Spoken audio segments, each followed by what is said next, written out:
Ang pagganti ay para sa mga mahihina.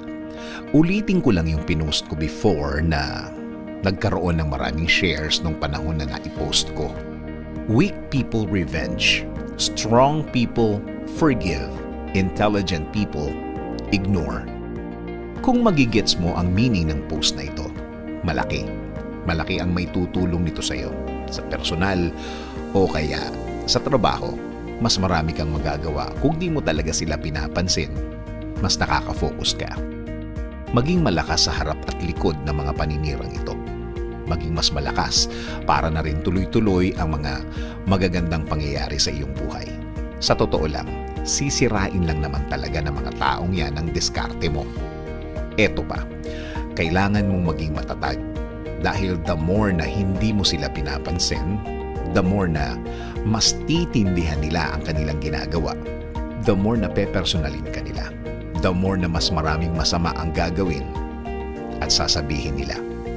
Pero don't worry, titigil din ang mga yan kapag wala silang nahihita sa iyo. Wala kang reaksyon, wala kang sasabihin at gagawin.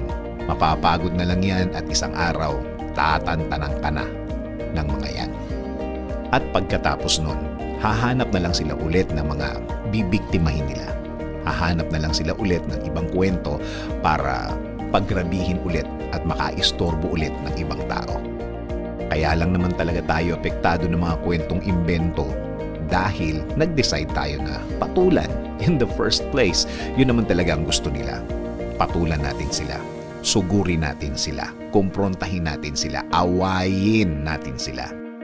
Kapag nangyari yan, success ang ginawa nila. Alam nilang may ibang bala pa sila na pwedeng ibaril sa'yo. Alam nilang papatulan mo na naman ang kwento nila. Sabi ko nga, vitamins nila yan, nagpapalakas sa kanila yan. Well, the more na madrama ang patol mo, the more na naa-addict silang gawin ang paninira nila sa'yo. Kaya wag na wag mong iisipin na kapag inaway mo na, aayaw na sila at titigil. Ang pananahimik mo at di mo pagpatol ay hindi isang kahinaan. Kung tutuusin, yan na ang start ng pagganti mo.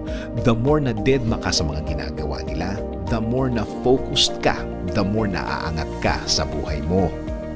At kapag umangat ka na, ayan na, mas lalo na silang magagalit at lalong mag-aapoy ang mga emosyon nila. See? Mas nakakaganti ka na kasi nga ayaw na ayaw nilang nakikita nila ang pag-angat mo. Sabi nga sa English, patience is the best weapon. Success is the best revenge. Maraming beses mo nang napatunayan na walang mangyayari kung papatulan mo ang mga daldal na walang saysay. Ibaling mo na lang sa pagsisikap at focus ang oras mo para tuloy-tuloy din ang pagtanggap mo ng plano ng Diyos. Hayaan mo na si Lord. Alam na niya ang gagawin sa mga yan.